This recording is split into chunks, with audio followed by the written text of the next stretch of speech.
Hello and welcome back to the Jet Press Podcast. My name's Justin Fried. That's Mike Luciano. Mike, I think the Jets are not a very good football team. What do you think? Well, I think you made some very salient points there, partner. I don't know. We'll get into this in the stream. I don't know why there's so much piss and vinegar being thrown around this fan base right now. This is a bad team with a bad quarterback that went into this game expecting to lose, and they did. Maybe they didn't lose in the way people expected or wanted, but that's par for the course at this point, man. Of all the games to get like this mad at, like really this one, like the Chargers game and the Raiders game, and even New England, like that's worth screaming and yelling. Like the Chargers game, I was furious. Are people not upset? Genuinely, I haven't even seen it. If you're in chat, let us know what you're feeling right now about this game. How upset are you? What is your upset level? Because I don't know. I feel like maybe it's my own bias getting in the way, but I feel like because I'm not personally that upset about this, so I haven't seen too much vitriol other than the usual, like everyone hates the coaching staff, all that stuff, and people are upset that the coaching staff's coming back and shit like this is still happening. I don't know. I feel like I haven't seen that much hatred, but maybe I'm seeing the wrong things.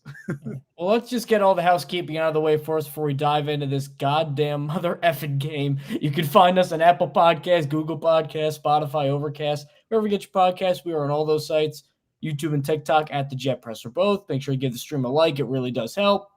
A sub would really help. A nice review on Apple Podcasts, that would really help a lot too. So now that that's out of the way, let's just talk about this dumb, stupid game that happened.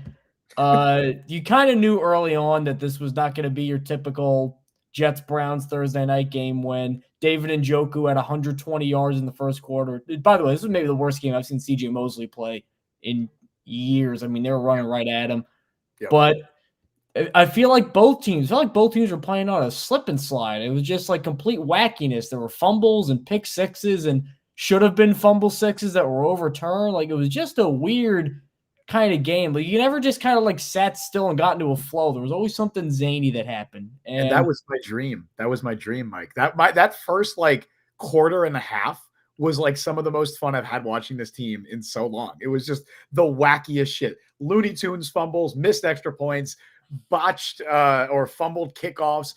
It was great. Pick sixes. I was having a blast. Then it kind of got a little not fun when Elijah Moore scores a touchdown. I'm like, all right, I didn't need to see that. And also, I hope Elijah Moore's okay. That injury he had too. I agree. We make fun of Elijah Moore, but like that's football stuff, like actual stuff that was really scary. Oh, it's humanity. Like at that anytime, I don't want anybody getting hurt. I don't want to see anybody getting hurt like that. So hopefully he's all right. Hoping the best for him. But that first quarter and a half was hilarious and fun, and I had a good time. I think the reason there's so much anger being thrown around is because a lot of the Robert Saleh defenders, I think, of which we kind of class ourselves, if we're drawing battle lines here, like part of it is we could always lean back on, well, the defense is great, and they just couldn't get an offense going. Well, this was the game. Now the defense is playing poorly. If you go to the second half against Washington and now this, although they played really good in the second half, the Browns were up by a lot. They weren't kind of rolling with a full deck there. They looked like they were just kind of playing out the string a little bit. But I think now, because they see, now the defense is struggling, now it can fully be fire Saleh. Like now everybody's going to be on our side, which is not really, I'm not there yet. And I think a lot of the solid defenders are not going to be there yet because the season was lost. Practically the season was lost when Aaron Rodgers went down. And I think kind of officially, in my opinion, I think the Raiders game was kind of the end of the season, quote unquote, because then you're like, okay, there's no chance there's going to be a postseason thing here. Because of the quarterback play. Like we want to relitigate whose fault that is, Saleh, Douglas, whatever, but that's when the season ended. Like at this point, it's over. Half the fan base wanted to lose for picks. Which, by the way, shouldn't you guys be happy? Because last week we were doing the Commanders game, people were pissed saying they won. Now you're pissed that they lost? I'm happy. I'm not happy. Like I'm never happy to see the Jets lose, but I'm happy that they lost for draft position. I'm content about that. I just thought it was weird, especially because like part of what's amazed me about the season is we keep on saying, how can this defense keep doing it week in and week out? Well, the devil came to collect, man, because Mosley, terrible. DJ Reed, as bad a game he's ever had as a Jet. Like, all right, are there things Saleh could have done? Macro scale, sure. Even micro scale, sure. But like Michael Carter had a ball hit him in his hands. Great corner, Michael Carter. Ball hit him right in his hands, bounces to Elijah Moore. Is that Saleh? Saleh's going to tell him to catch the ball better. Like, there's stuff in the game. Mekhi Becton. Like, look, man. Like, forget that take of yours, somebody's going to pay him. I mean, we've had takes age poorly on this show and others in a day. See, I still believe it, though. Like, I still think there is a market for bad left tackles who are young and have a high draft pedigree. I really think there's still a market for players like that. The biggest thing working against him, genuinely, isn't even his poor performance. It's his injury history. That's going to be more of a deterrent for teams, I think, than what we've seen from him this year. But he was bad. We'll get to a few comments here. Dan on Twitter, X, whatever, saying, how come earlier when I criticized Jets defense, you doubled down and said they were elite? This is still one of the best defenses in football. I still believe that. I wholeheartedly believe that. That being said, that first half that we just saw was probably the best or the worst defensive performance we've seen from this team, maybe under Robert Saleh at the very least, easily over the last 2 years. Last 2 years, because remember that New England 54 points, but again, he had nothing the first year. Yeah, the personnel wasn't there. Now the personnel's there, and they were horrific in the first half. I think the weaknesses of the defense got really exposed, and a couple of guys who have been very good this year, like C.J. Mosley, like DJ Reed. Even Quincy Williams had that big gaff on the long David Njoku catch or Jerome Ford catch, which, by the way, Jerome Ford on my fantasy team, on my bench.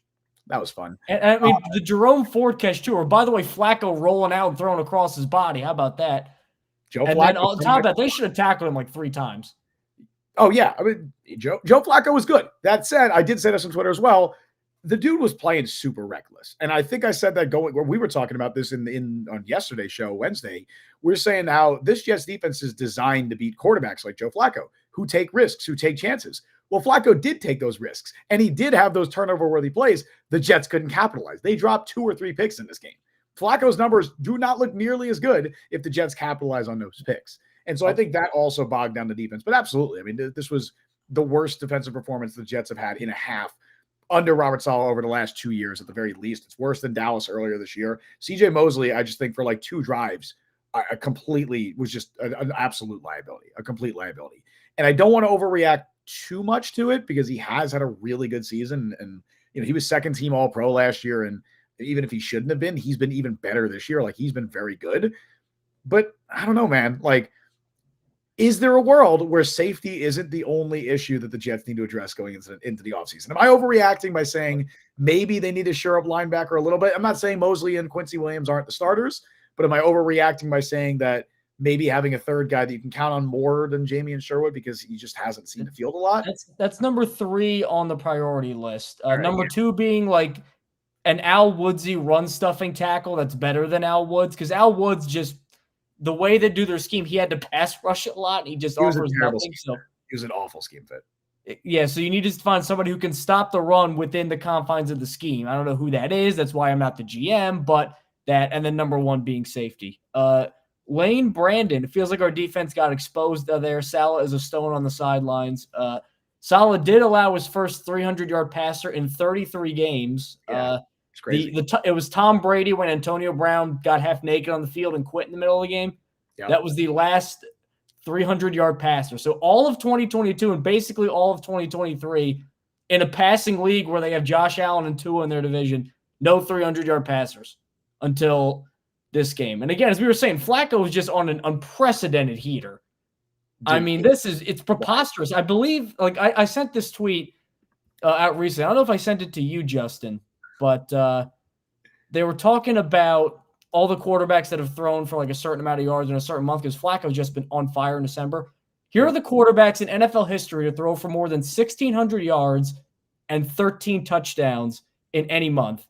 Jim Kelly in 91 when he went to the Super Bowl. Peyton in 2013 set the touchdown record. Peyton in 2014. Mahomes in October when like he was still new and he was like an alien and then what the hell is this guy? And then Flacco this month. That's the level he is on. That doesn't make sense because the dude was signed a month ago off the street. No team even worked him out. No team gave him a call. He had to call the Jets, and the Jets said no.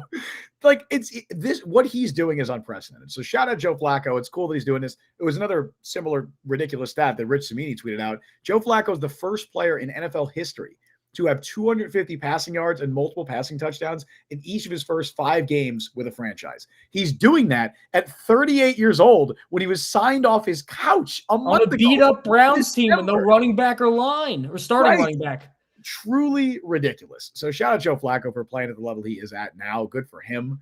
Obviously, a really, really bad first half of the Jets. That doesn't excuse how bad that the defense played in the first half, but they did allow probably like 20 total yards in the second half. So we saw what we expected to see. Honestly, the second half of this game was about what we both expected to see going into the game. It was 3-3. That was the score in the second half. Both teams kicked a field goal, and that's it. That's all that happened in the second half. That's kind of what we expected for the entire game. So whatever happened in that first half, it was an anomaly. It was wild. It was ridiculous. I was having fun with some of it. But it was just, I mean, I'm not going to shit on anyone for blaming the defense today. Like I hate hearing the whole, 85 Bears defense. Like, all right, give it a rest. That's annoying. But to say the defense was bad today, absolutely. Like they were awful for the first half. I completely agree. But I mean, can you be unbelievable I mean, the Ravens did probably the best defense in the league this year outside of the Browns. They both had bad games. For sure. They came at the worst time possible, but I mean, but I will push. Look, I still think the Jets have a top 5 defense in the NFL, but I'll push back and say doing this, against a 4th-string quarterback. I know Joe Flacco's been great, but a 4th-string quarterback, an injury-riddled offensive line, an offense that already had no Amari Cooper and then lost Elijah Moore, no Nick Chubb. Like this isn't exactly the Miami Dolphins, the San Francisco 49ers offense. Like this Browns offense, while they've been productive with Flacco, was missing their top player and has had a lot of injuries this year. So I don't know. It was a bad half.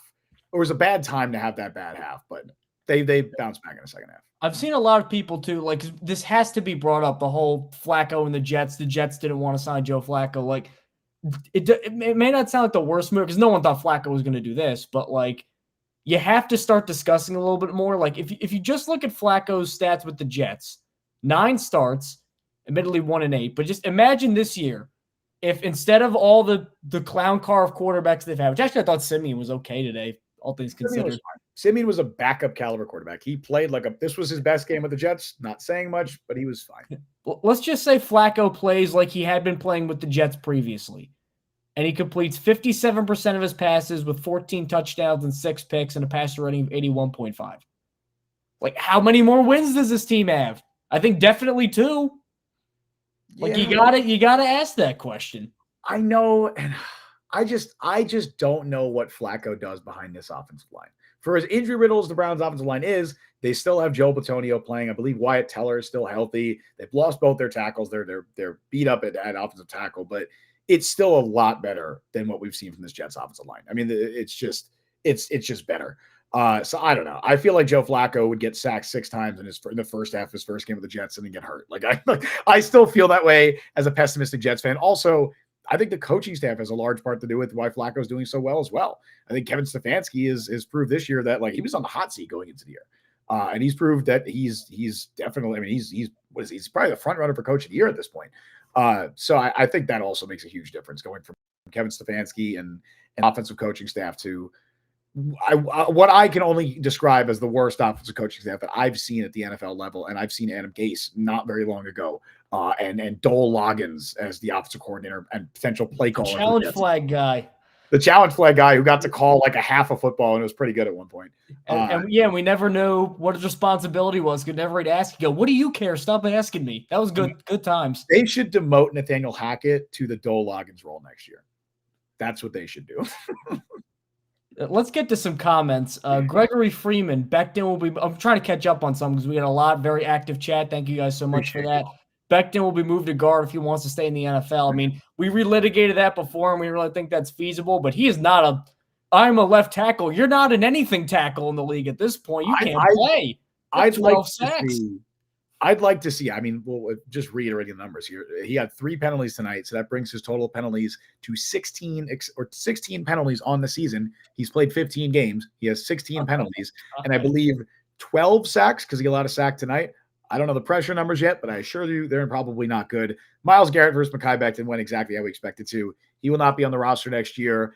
I'd like to see him for his sake because I'm still rooting for him. I'd like to see him with a more competent offensive coaching staff with a much better offensive line coach and maybe some better play next to him. And maybe he could still be salvaged. I don't think it's going to be at guard. I think he could still have a future in the league if he stays healthy, but he's been really bad this year. Now, I do have to go after a Trout take flight because he violated a Jet Press Chat rule. Need a new coach, a new OC bad. He did not follow the rule of please name an alternative. Yeah. Because you can't just say fire everybody with no better option. What are you going to do, hire a 37-year-old coordinator? You know who else was a hot coordinator at one point? Robert Saleh. So you're going to give him a playoff mandate and Aaron Rodgers? And Mike LaFleur. And Mike LaFleur was a hot coordinator too? Yep. The other thing is also like we already know everyone's coming back. So I don't even want to talk about fire Robert Saleh because it doesn't matter. Like it's literally already confirmed they will be back next year.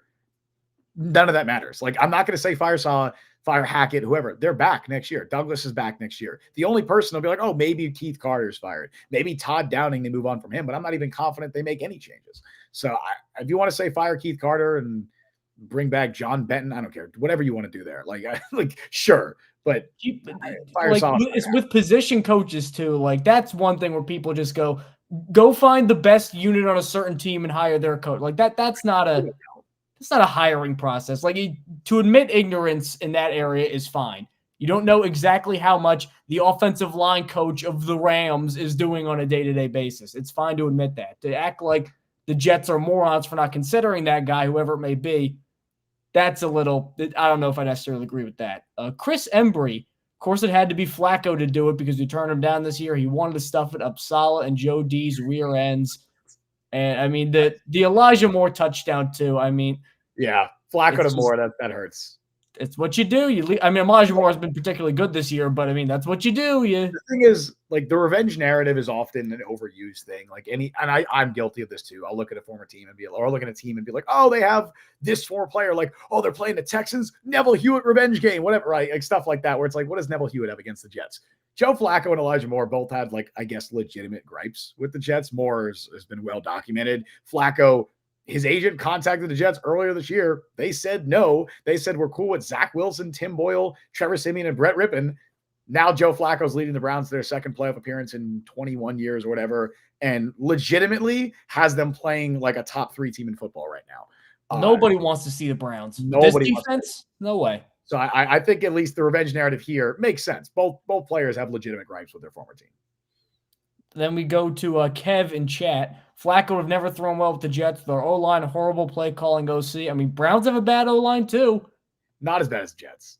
Not as bad as the Jets, but with a guy like him where he can't move, like any weakness on the offensive line gets amplified. But he's veteran, wily, gutting out away. I mean, and he did that with the Jets too. I mean, he had a couple. I think he had a game against New England. He had 3 touchdowns. Obviously, the comeback against Cleveland, 317, 4 touchdowns. Like, I know that he was a statue sometimes, but he had games where you're like, oh, finally, Mike LaFleur's offense can work with a quarterback, and you saw that. You hadn't really seen that with most of these other guys. Chiefs out west. Give Becton to Bill Callahan. He'll be a decent right tackle guaranteed. Oh, for sure. I mean, number one, because it's Bill Callahan, and Bill Callahan can make Justin a good left tackle in like a month of practice. So thanks, man. I appreciate it.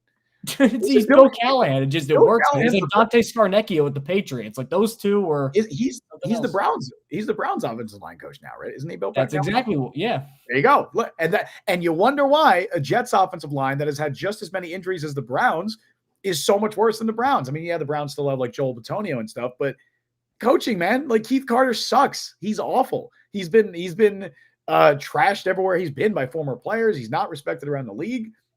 There's a difference right there. And we've seen regression from Laken Tomlinson and Mekhi Becton. Laken Tomlinson's allowed 7 more pressures going into this week than any other guard in football. Becton now leads all tackles in sacks and penalties allowed. Could not have gone worse. If he tried, he could not have gone worse this year. Here's a comment I want to get your thoughts on, because I actually disagree with this pretty vehemently, and it kind of feeds into why I'm getting frustrated with some of the anti-Saleh, anti-Douglas stuff. Gregory Freeman, like a respectable take. I just disagree with it. Robert Saleh was immersed in talent. 49ers defense was not his baby. He babysat. John Lynch assembled this group. Well, two things. Number one, like as a defensive coordinator, you are in draft rooms. Like they do ask you your opinion on guys you want. So he did have a role rather, in building that defense. Number one, and number two, like there's been tangible player. We won't see it in the record this year, but individually, like DJ Reed is playing the best football of his career. Sauce Gardner, I'm sure Robert Saleh had a hand in that. He's had a hand certainly in Quincy Williams. I mean, that is as tangible a player development example. Guy got cut by Jacksonville, as you're going to see in this league. Like, he knows something about defensive football, and there's actual improvement. Like, these players didn't just fall out of the sky by accident. They weren't just allocated to the Jets in a dispersal draft. Like, they had to have enough foresight and enough of a plan to get these guys improved to actually set this defense in motion and have it be as good. Yeah. So it's not like Robert Saleh just is this dope who just, whoa, I don't know what I'm doing, and he lucked into guys. Like there's reason behind it. Now he has a lot of shortcomings, especially on the offensive side. Number one, he's not really well versed in it, and he picks bad guys to kind of delegate responsibility to. Those are perfectly fair criticisms. But Robert Saleh, like he didn't build all of the defense, but look at how many guys came there after he got hired as a defensive coordinator. And look how many guys on the Jets defense have come after he wiped away all the McCagnon and Gase guys and got better. That's why I'm not ready to just blow everything up. Yeah, I completely agree with that comment. Not with you, but I agree with what you're saying. I disagree with the comment that you're reacting to. Robert Saleh, you could have your thoughts on him as a head coach. You could have your thoughts on him as as an overall coach, but as a defensive talent evaluator and a defensive, I guess in regard to talent progression and improvement, there are a few guys that have a better track record in the NFL than Robert Saleh, dating back to what he did in San Francisco and with the Jets. With the Niners, he transformed that defense. He arrived there. It was a rough start to him. I was covering the San Francisco 49ers with fans at the time when they had Robert Saleh. My first year covering the Niners, there was a lot of fire Robert Saleh talk. Fans didn't like him because the defense was still bad, but he got his guys in there. And most importantly, every player on that roster got better. There's a reason that the Niners hit on so many mid-round picks on defense in the time that Robert Saleh was there. It's not because Fred Warner was drafted and immediately became the best linebacker in football. It's because Robert Saleh helped develop him to become that player. Dre Greenlaw, Eric Armstead completely transformed his game under Robert Saleh. DeForest Buckner got a lot better. Emmanuel Mosley, he was getting good production out of. There's so many guys that came from that 49ers system who played under Robert Saleh, who we saw a consistent and significant improvement from under Saleh. And it's the same thing he's done with the Jets, going from Quincy Williams to DJ Reed there's countless guys. John Franklin Myers was picked up off the scrap heap. Bryce Huff was an undrafted free agent. Like there's so many examples of players in this Jets defense who are significantly better off now than before Saleh got there.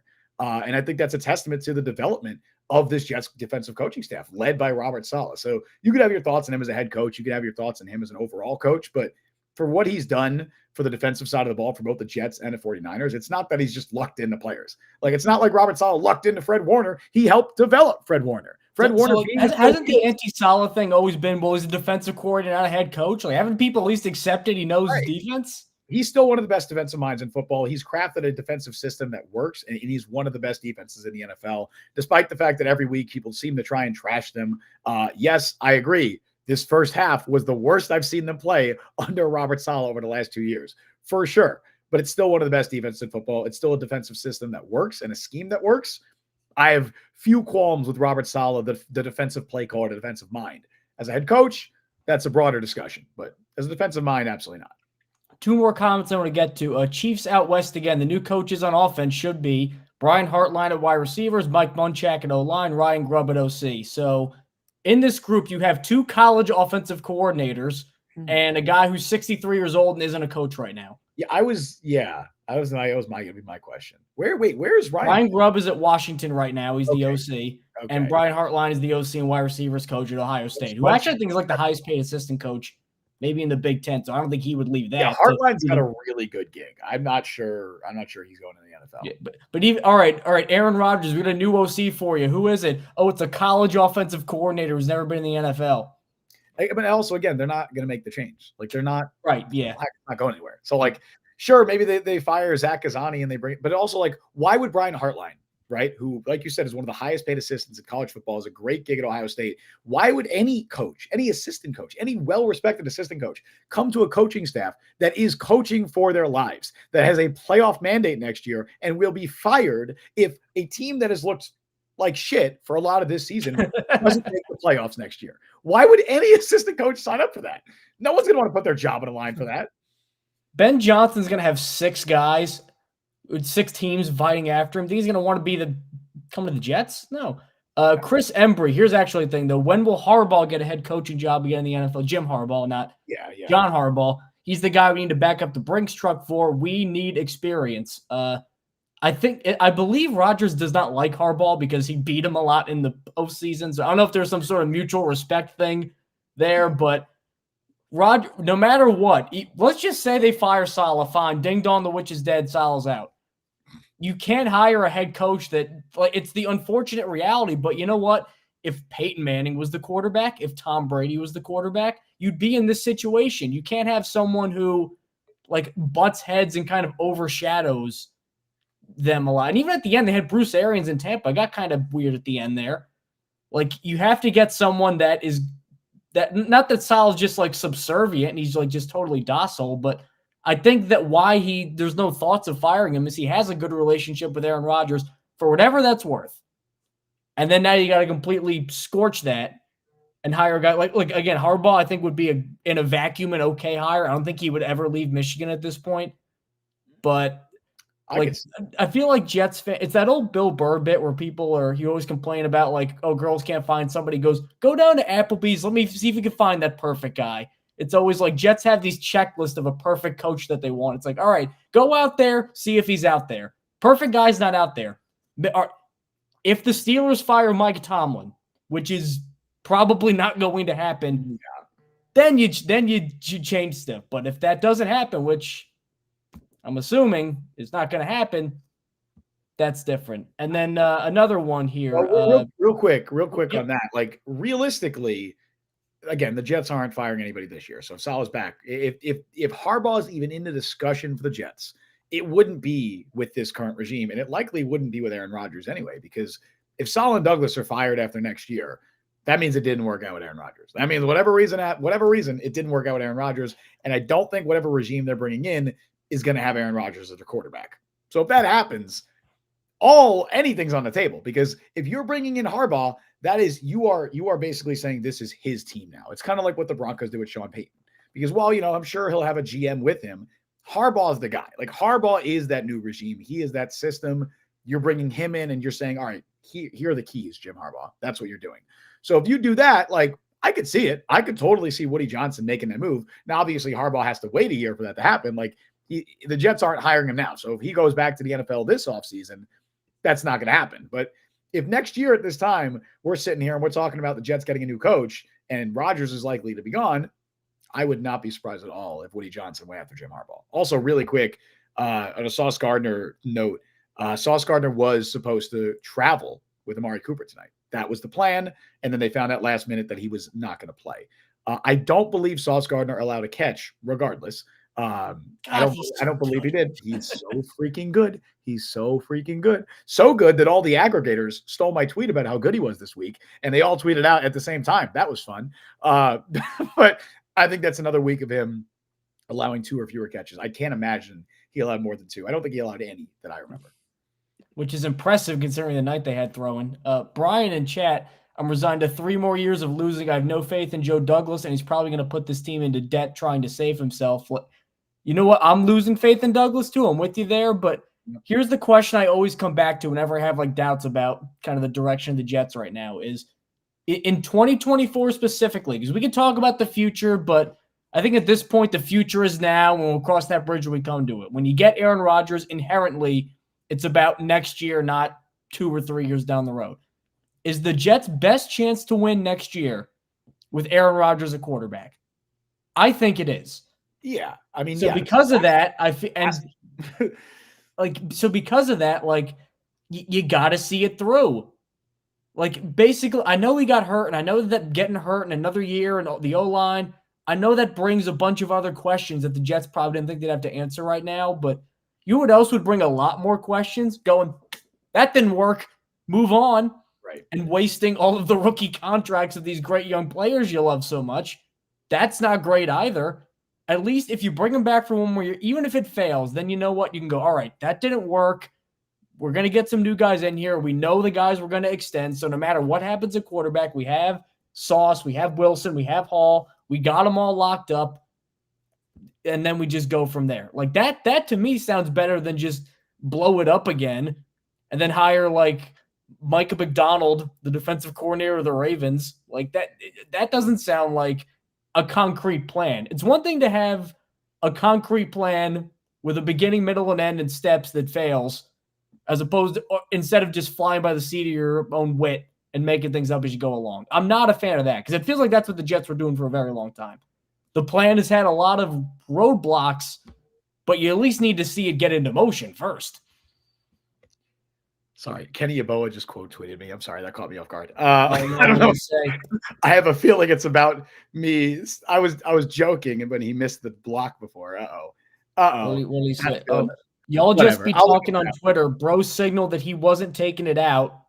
No, I was messing around. I didn't mean he actually hated Izzy Abanikanda. I thought that was clear. Kenny, if you wait a minute, did he just call out Izzy Abanikanda too?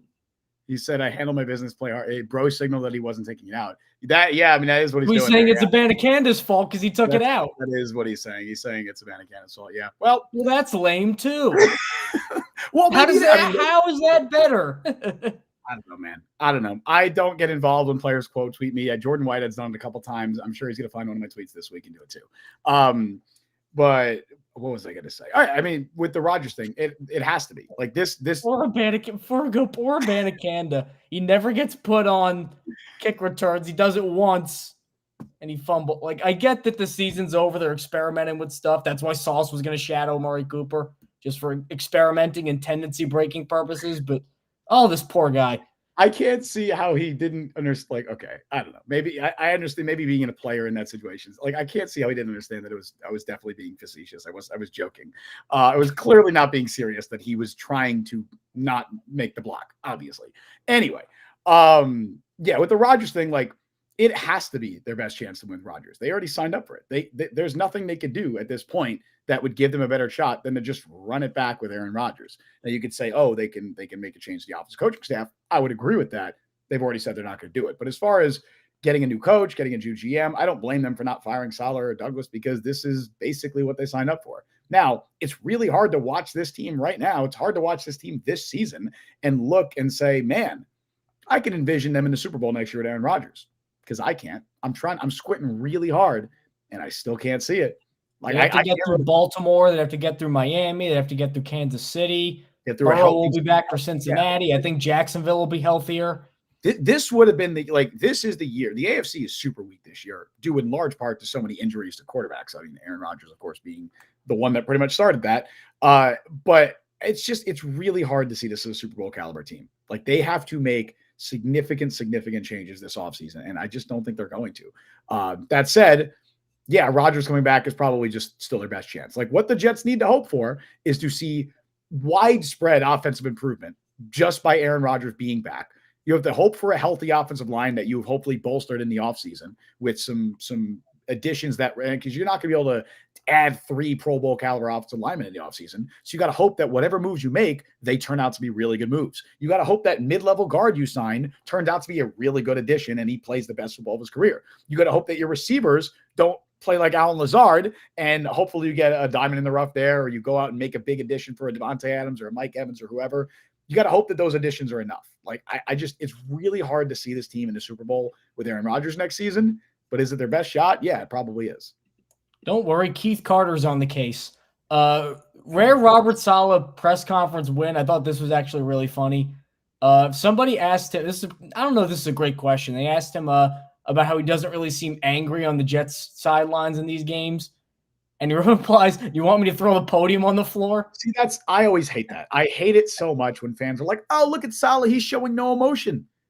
Who gives a shit? Like, who cares? If Saleh's doing fucking cartwheels on the sideline, does that mean the Jets are going to have 13 penalties? No. And you know what? I don't want to sound like a hypocrite, on Like, Stacking the Box, the Monday show I do, I've made fun of Brian Dable countless times when things were going bad and he's screaming and yelling at everybody who because to cares? me, Like, I don't care how a that coach that just reacts. makes it seem like, why did you mess up? Like it seems like it's very directing the anger at somebody else, in my opinion, sometimes. It's dumb. It's people would do the same shit for Todd Bowles, and it's a meme. It's a meme that Todd Bowles like is just stoic on the sideline and has the same reaction if his team's winning by 30 or losing by 30. It's a meme, but that's all it is. It's not serious. I don't care that Todd Bowles is stoic on the sideline. You know who else is like that? Bill Belichick. He won 6 Super Bowls. Who cares? Like, all right, let's slow down on the Saleh Belichick comparisons for a second. I'm just saying it does. You can be a super animated coach. You could be super quiet. As long as you're a good coach, it doesn't freaking matter. Like, 2 comments I want to get to a statement and a question. Because I want to address this statement from Chiefs Out West. He says, this can be done in one offseason. It's not impossible. Like, you can probably get a couple impact players at positions of need in one offseason. That's not impossible. But I think what this season has shown is, now I don't want to be too hard just because all of the depth at a lot of positions got hurt too, especially in the offensive line. I mean, even today, Billy Turner, not a guard, is playing guard because the starter and backup got hurt again. The starter and backup are 2 practice squad players who they poached off other teams. Right. But I think what this season has shown is the issues are so widespread in certain areas. Like, if you were just going position by position, what's an area of need, like 1 through 22, there's probably not a lot, what, maybe like 3 or 4 maybe key areas where you really got to hone in and get guys, O-line, wide receiver, safety, maybe a run stuffing defensive line, a backup quarterback. Like there's a couple like main issues of need. The problem is they're so barren in terms of talent. Like outside of Garrett Wilson, can you find me a worse receiver room in the league? Can you find me a worse starting left side of the line that has played regularly and isn't beset by injuries? Like that's the problem. Is it's not just finding a good left tackle and drafting a good wide receiver. It's you got to get multiple key players all at once because by next year everybody might be gone. So you don't have the luxury of a multi-year plan to improve things. It's got to be all or nothing in one offseason. And I just don't think that's feasible right now, especially with kind of financially the constraints that are on the Jets. My devil's advocate optimism take to that, which I'm kind of flip-flopping now because I just said before it's be very hard, but the devil's advocate offensive or optimistic take would be, I think this Jets offense works when you feed Breece Hall and Garrett Wilson. I don't really care. I mean, obviously I care, but I don't care who's at quarterback, offensive line, offensive coordinator, whatever. It works when you feed Breece Hall and you feed Garrett Wilson. We've seen it this year. We saw it against the Texans. We saw it early on in this game, even though they have Trevor Siemian at quarterback, a terrible offensive line, bad offensive coaching staff. It works. Now insert Aaron Rodgers into there and hopefully a much better offensive line. Yeah, I think the Jets offense can be pretty decent next year if those things happen. It's not going to be easy. Like, it's not going to be easy to fix this team in one offseason. It's possible. There's a world where the Jets get to the Super Bowl next year. A lot would have to go right. It's really hard for me to envision it, but it can happen. I'm not saying that they're doomed next season, but the optimism I had going into this year is not going to be the same optimism that I have, at least going into next year. It's definitely going to be very different. I say that, and then every year the Aaron Rodgers, it'll get me. I'll be excited again for Aaron Rodgers, but overall, my thoughts on the Jets will not be that they're serious Super Bowl contenders unless they make some really big additions this offseason, which they could. And the question, Brandon R., if we have an opportunity to get a quarterback we like, if we are super high, do we pass that up and get an O-line? Yes. No. Yes. They will. They will, though. They will get a quarterback instead of O-line, you're thinking? No, they will get an O-lineman instead of quarterback. Oh, yeah, you're right. You're right. Just because, I mean, yes. Think about how much is riding on this year and how valuable that pick is now, too, because you don't have a second-round pick because of the Rodgers deal. If you get, like, Jaden Daniels and he's got to sit for a year, like, think about how mad Will McDonald got people. That's what I'm saying. Like, and number one, Will McDonald's actually looked okay. When he's played, he's looked pretty good. It's hard to really get, but he's looked pretty good. It's just he's got so many guys ahead of him. Think about how hot under the collar people got when that happened. Now imagine if they do it when they have a terrible offensive line and no number 2 wide receiver, and then they pick a guy who is definitely not going to play this year. Mm-hmm. Like, because that would also be admitting too, well, Rodgers didn't work. Let's find our next guy. You can't do that. If you want to get a guy in the 4th or 5th round, and then you have your quarterback room of Rodgers, veteran backup to be named later, and then day 3 guy, perfectly fine with that. You get a guy round 1 as a quarterback, I wouldn't know what I would do. I would probably break stuff. Yeah, you cannot use your 2 top 15 picks that you have when Aaron Rodgers is your quarterback to draft players who are not expected to play early on, who are not expected to contribute to the small Super Bowl window you have with Aaron Rodgers. It goes back to the issues that I had with the Will McDonald pick at the time. That's why I was not a fan. That's why I'm still not a fan, even though I think he might be a pretty good player. It'd be the same exact issues here. And maybe you do draft a Jaden Daniels, and maybe he can develop behind Rodgers for a year and be great. But you're already basically saying, well, we're not really probably going to win in this window. And that means you just not only that, the regime is never going to do that. Like they know if they don't win in this window, they're gone anyway. So they have to, that's what made the Will McDonald pick so confusing to me as well. It almost showed complacency. It was like, oh, they really think they're going to be here for the next 3 years. You guys got to win first. Like Robert Saleh is not guaranteed to see out Will McDonald ever reaching the starting lineup. Like that's why that pick was it was wild. That was a wild pick at the time. So I don't know. I would be stunned, absolutely stunned, and upset, quite frankly, upset if the Jets drafted a quarterback in the first round. It's not happening. I think it's time to look forward to mercifully, the end of the year against the damn New England Patriots. A game that this is just my opinion. You can think whatever you want about tanking, but with how bad the vibes are right now and how nothing's going right, to end even with this little morsel of positivity, if you finally be the team that beats the Patriots and ends the losing streak, I don't care if it's Bailey Zappi in week 18 when a bunch of teams are eliminated, just to say that you're the team who did it, I think that'll at least end the year with some sort of positivity. Then it's a 7-win team. It's better than being a 6-win team, and you ended the streak. You need to win this, especially with how close they've come in the last couple of years. And then I'm going to keep our, as Brian reminded us, we haven't mentioned a certain quarterback, so I'm not going to say him out loud, but a guy who wears earlier. When we talk about the Bucks, I was almost going to be like, hey, that was one of this player's best games. Yeah. So a quarterback who wears a number between 1 and 3, blew so many of those games. I'm like, if we just get one, I don't care if it's Bailey Zappi. Imagine this team being the team that ends Bill Belichick's Patriots career and breaks the streak. Imagine going into the offseason just with that little pep in your step. Mike, I don't want to be that guy. Oh, don't you dare. Don't you? I don't even want to. I'm going to cut this stream off if you can keep this up. I don't want to be that guy. Then don't be it. I deserve hate. Give me hate. But I'm not rooting for the Jets next week. I can't. Because listen, if the Patriots did not have a chance at a top 5 pick, I wouldn't. If the Patriots win this week, maybe I'll be different. If the Patriots win this week, I might have a completely different mindset on this. I mean, they only got the Bills, so as it stands right now, the Patriots still have a chance at a top 3 pick, and the Patriots have a chance at selecting one of the top 2 quarterbacks in this class. Well, I will say right now on Tankathon, I've been going over this before. Right now, Carolina going to Chicago. Yep. Wow, oh my God, Carolina. Chicago is the number 1 pick. Arizona number 2. I feel like that's Marvin Harrison. Patriots are tied for 3 with a strength of schedule tiebreaker that is at .02 or whatever it is against the Commanders. So if the Commanders lose, I think if the Commanders are at 3, new ownership, new coach, I think they take a quarterback. Correct. So the Patriots winning against the Bills, that likely solidifies that they don't get a top pick, like a top 3 pick. And if that happens, cool. Let the Jets win. All for it. I'm happy. But Mike, I don't want, because here's my fear, right?